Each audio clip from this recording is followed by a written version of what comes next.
Do you have big plans this year? Squarespace makes it easy to turn your idea into a unique website. Showcase your photography, blog, or publish content, and even sell your products or services in just a few clicks. And you can customize everything from look and feel to settings and products using gorgeous templates created by world-class designers. And there's nothing to install, patch, or upgrade ever.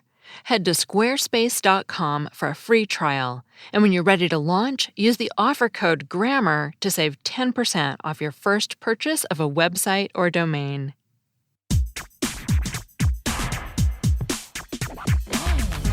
Grammar Girl here. I'm Mignon Fogarty, and this week I have a meaty middle about homophones, homographs, and homonyms, and a quick and dirty tip about the difference between a lectern, a podium, and a dais, and another quick and dirty tip about capitalizing award names.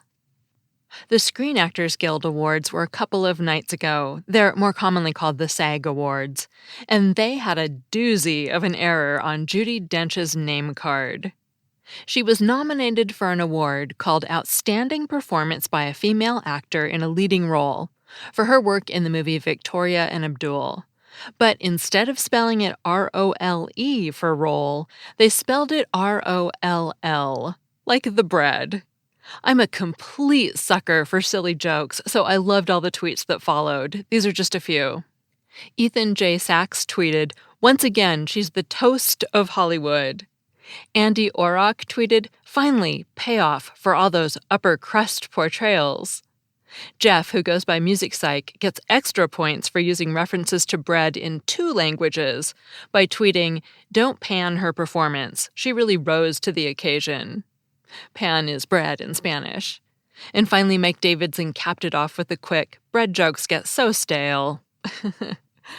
Words like R-O-L-E and R-O-L-L, which are spelled differently but sound the same, are called homophones. The homo root means same, and the phone root means sound. So homophones are words that sound the same. Other examples of homophones are flour, the pretty kind with petals, and flour, the ground-up grain you use in baking. Need, like want or must have, and knead as in to work dough, and dough, the deer, and dough, the unbaked bread or cake or so on. You know I had to work in bread examples. There are 2 other kinds of words that sound the same, but don't cause as many problems: homographs and homonyms. The graph root means right, so homographs are words that are written the same way. In other words, spelled the same way.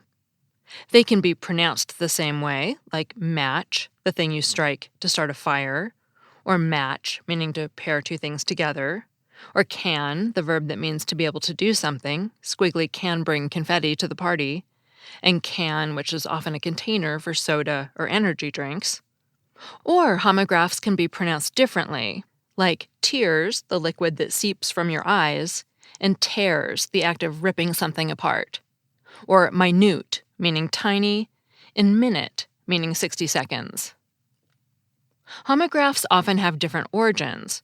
For example, can, the verb, comes from the Old English word that meant to know. And can, the noun, comes from a late Latin word that meant vessel or container. And match, the verb, comes from an Old English word that means equal or mate. And match, the noun, comes from a Greek word that meant lamp wick, mixa. But match the noun is great. Etymology Online traces it back farther, and I'm going to just directly quote here because I can't do it justice any other way. Etymology Online said mixa was, quote, originally mucus, based on the notion of a wick dangling from the spout of a lamp, like snot from a nostril, unquote. You never know what you're going to get when you start looking at word origins, and sometimes it's a gross, fantastic surprise like snot. You and I will never look at a match the same way again. They say the word is ultimately from a Proto-Indo-European root that means slimy and slippery. I doubt I'll find anything quite as funny for homonyms, but let's see.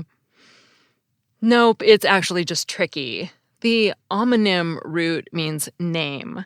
So homonyms are often described as words that sound the same and are spelled the same, like pen, a writing instrument, and pen, an area enclosed by a fence. But what makes it tricky is that some definitions also say they can include homographs and homophones. So it's almost like homonyms are a big set of all the different kinds of words that sound the same, or are spelled the same, or both. It'd be easier to say homonyms are the third type of similar sounding words that are also spelled the same, like pen and pen. And some people do categorize them that way, but unfortunately I can't say that's the only definition. But the good thing is that homonyms and homographs won't cause embarrassing errors like the kind on the Judi Dench name card because they're spelled the same.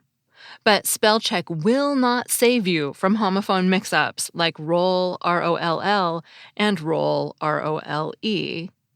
I'm sure it's chaotic behind the scenes at awards shows like these, but if you're responsible for high-profile slides, try to have a second set of eyes look over your text. Otherwise, your slide might end up on Twitter as the inspiration for 100 jokes. And finally, I've always wondered why Dench is often called Dame Judi Dench, and it's because she was knighted. It turns out being knighted or invested as a dame isn't as straightforward as I had imagined. According to Encyclopedia Britannica, there are 5 classes of knighthood in the Order of the British Empire. And it's actually even more complicated than that because there are other knight-related orders too, but we'll just stick with the Order of the British Empire. In 1970, Dench was given the title Officer of the Order of the British Empire, the third of the 5 levels. And then in 1988, she advanced to Dame Commander of the Order of the British Empire, the 4th level, which qualified her to be called Dame, in the same way that a man who's been knighted could be called Sir. The only level higher is the Dame Grand Cross. And frustratingly, I can't find a verb to describe making a woman a dame. Men are knighted, and every definition of the verb knighted specifies that it's something that's done to a man, but there doesn't appear to be a verb to dame that's parallel to the verb to knight. To end this segment, I declare that to dame should be a verb. Other women who have been damed include Julie Andrews, Joan Collins, Angelina Jolie, Helen Mirren, Maggie Smith, Angela Lansbury, and Elizabeth Taylor. Here's to the dames. Before we get to the quick and dirty tips, support for today's show comes from Squarespace, and I'm really excited to have them. I actually asked to have them as a sponsor because I've seen how great their product is. I mentored a writer last semester who built a site using Squarespace, and it was easy and the website was beautiful from the first day. If you're ready to start a new business or get online and promote your work, don't wait. With beautiful templates created by world-class designers, Squarespace makes it easy to turn your idea into a new and unique website that fits your style. You can customize everything from look and feel to settings and products, and it's all optimized for mobile right out of the box. There's nothing to install, patch, or upgrade ever. But if you do have a question, Squarespace's award-winning 24/7 customer support is there to help. And we did use them once, and they were very helpful. A dream is just a great idea that doesn't have a website yet. Make it a reality with Squarespace. Head to squarespace.com for a free trial. And when you're ready to launch, use the offer code GRAMMAR to save 10% off your first purchase of a website or domain. That's squarespace.com and the offer code GRAMMAR. A while ago, a reader named Fred Kuriger asked me to do a quick and dirty tip about the difference between a lectern, a podium, and a dais. And this seems like a good time because the announcers at award shows often stand behind one of those things, usually a lectern. That's the one that's a stand with a slanted top where you could put papers or an envelope. It often has an embedded microphone and maybe a flat part where you could put a trophy. Lectern comes from the same Latin root as the word lecture. So remember that a lectern has a stand for your papers by imagining being a professor and putting your lecture on the lectern. That Latin root word meant to read. Podium, on the other hand, is a raised platform you stand on. For example, winners at the Olympics usually stand on a podium when they get their medals. Remember that it has the same root as the word podiatrist, and it's what you put your feet on. The pod part of both words, podium and podiatrist, comes from a Greek word that meant foot. Podium is increasingly being used to mean lectern, but if you don't want to get called out, it's better to stick with lectern for the thing you put papers on and podium for the thing you stand on. And finally, what about dais? A dais is similar to a podium in that it's a raised platform you stand on. But a dais is usually bigger. It's typically meant for multiple people, and it's almost like a low stage. For example, in medieval times, great halls often had a raised platform at one end, and the lord of the mansion would dine and entertain his guests from the high table elevated on the dais. But a dais can also be a smaller platform that supports a throne. In my mind, a dais has more of a sense of high status than a podium, probably because of its association with lords and thrones. To sum up, you stand behind a lectern, and you can set your lecture notes on it if you want to. If you win an Olympic medal, get your feet up on that podium, and congratulations. And if you're feeling extra fancy or important, you can look for a dais to stand on or sit on top of with your friends. And finally, since we're talking about awards so much today, I'll end with one more short tip. Award names are capitalized when they're the formal name of the award. So you capitalize the word award when you write that someone won a SAG Award. Or if someone won the Nobel Prize in Literature, you capitalize the words Nobel Prize in Literature. But if you're just using the words award or prize to describe something, if it's not part of the formal name, keep those words lowercase. For example, you'd say Dame Judi Dench was nominated for an acting award. Or people were surprised when Bob Dylan won a prize for literature in 2016. And you'd keep the words award and prize lowercase in those sentences. And now for some listener shoutouts. Hello to Sue, who listens while folding laundry. And thanks to Jem from Brea, California, and Nikki from Maryland for the nice reviews.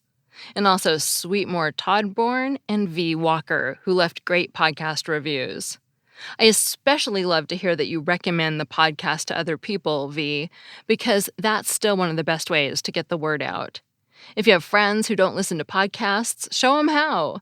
They don't know what they're missing. And if you use Grammar Girl as your example, well, that's fine with me. Grammar Girl is part of the Quick and Dirty Tips podcast network. So if you think your friends won't like Grammar Girl, who would that be? But you can also recommend one of our other great shows like The Nutrition Diva, The Get Fit Guy, The Mighty Mommy, or The Savvy Psychologist. We have 13 different shows, so there's sure to be one your friends will like. And you can find all of us at quickanddirtytips.com or wherever you listen to podcasts. That's all. Thanks for listening.